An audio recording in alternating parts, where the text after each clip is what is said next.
Hey guys, welcome to Boxing Squad for boxing news and views from around the internet. Are people sleeping on Martin Bakole? The Congolese fighter who lives in Scotland has just got another win on his record, advancing to 13-1, appearing on a show in Liverpool. He wasn't on the televised part of the broadcast, but his fight was streamed live on Facebook. He defeated Ytalo Perea, a very tough and durable journeyman, but he walked through Perea in less than half a round. Really wrecked Perea with a short left hook. It was sort of started with a right hand and then followed by, I thought it was a left uppercut to begin with, but upon slowing it down it looked more like a short left hook come uppercut, but very brutal knockdown. Perea beats the count. The referee sort of looked undecided whether it should continue. Perea didn't look so flash when he was just sort of plodding forward, and the ref waves it off after Bakole unloads a couple more shots. But yeah, Martin Bakole, very impressive win, and Ytalo Perea had never been stopped before. He'd faced the likes of Tyrone Spong and Adam Kovnatski, guys who are noted punchers in the heavyweight division, and he'd been taken to decisions with them. Lost to Kovnatski, had a controversial split decision loss to Spong, but it sort of shows you that this guy is not just some guy who's coming to lay down. He actually comes to fight, and against Tyrone Spong, many people actually thought that he won that fight. Tyrone Spong did injure one of his hands in that fight, but Perea was giving him all he could handle. But in this fight with Martin Bakole, this was his matchroom debut. It was sort of set up at just about 10 days, 2 weeks notice. He just walked through Perea like a hot knife through butter. Another impressive performance for Martin Bakole. And since his sole loss on his record to Michael Hunter, which was in 2018, he's had two fights. This one here with Perea and also with Marius Wok. And that was a very good performance against Wok. So Bakole is slowly rebuilding after that initial loss, and I actually like what he's doing and where he's going, and the way that he sort of dealt with Marius Wok. He was very sharp in that fight, clearly had made some adjustments, and the way that he just walked through Ytalo Perea in this one, I like where Martin Bakole is headed. This was his first fight for Matchroom, as I mentioned, and I guess the question now is, what next, who next, and how far can he go?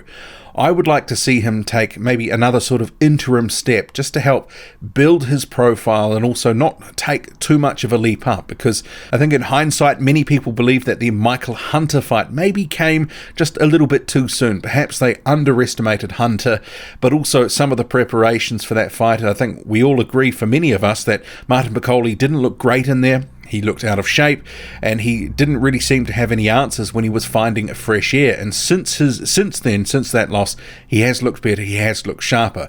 Although it must be said, the opponents that he's faced are not exactly Michael Hunter, different sort of opponents, more sort of standing in front of Bakole, where actually, like a lot of fighters in the heavyweight division, he might struggle with a bit of movement, and he might look better against certain opponents. But very good performance against Perea, but I would like to see him, I think, against a couple of guys. Maybe David Price could be a name. David Price might be aiming a little higher, but when you consider what Bakole has done in terms of beating Wok and now Perea, and Price is just coming off a win over Dave Allen, I think Bakole is better than Allen. I think that Wok win proved that.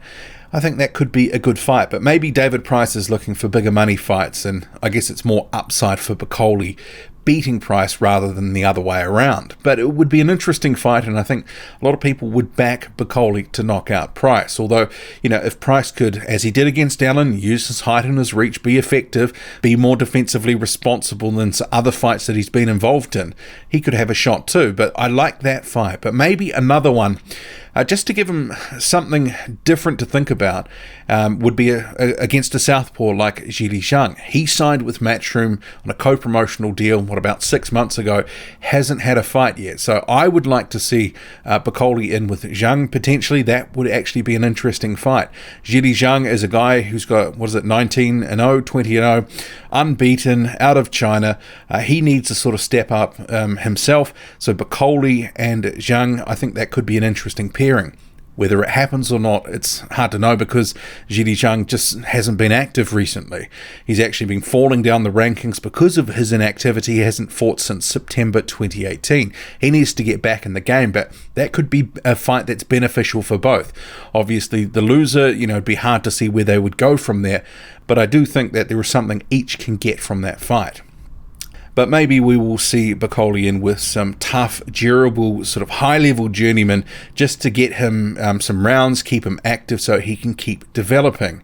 But I do like what Martin Bakole has been doing in his comeback, his rebuild, and I do think that maybe that loss to Hunter was the sort of kickstart that he needed, because you may remember ahead of that fight he was considered a favourite, and there was a lot of buzz building for Martin Bakole. He'd been sparring Anthony Joshua. There were all sorts of sparring stories that were going around from gyms in the UK. There was a lot of hype building behind this guy, and the air completely went out of the balloon when he lost to Hunter. And now that Hunter has gone on and he's had a couple of good wins, and Bakole's had a good win himself against Mariusz Wach and now walked through Perea, every win that he has now looks better for Michael Hunter. But I think that loss could have been the making of Martin Bakole, and at least sort of really lighting the fire under him, that he had to make some adjustments, alter his training, do some things differently. And for that Mariusz Wach fight, you could see the improvements from the Hunter fight to that one. And I do think that he can continue to improve, and if he's matched the right way, gets the right tests at the right time, he could be in some very good fights in the next couple of years.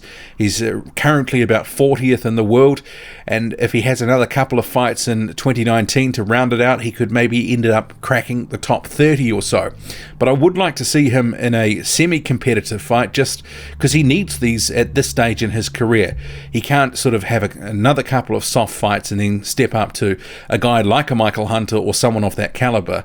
And, I think there is, levels, and he needs to work his way through them. So, I don't know, I think maybe David Price or Zhili Zhang might be that sort of right fight just for the moment, but we'll have to see. What do you make of it? What do you make of Martin Bakole? How do you rate his prospects in the heavyweight division?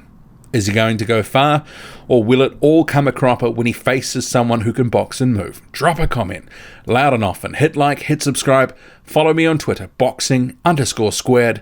I'm out.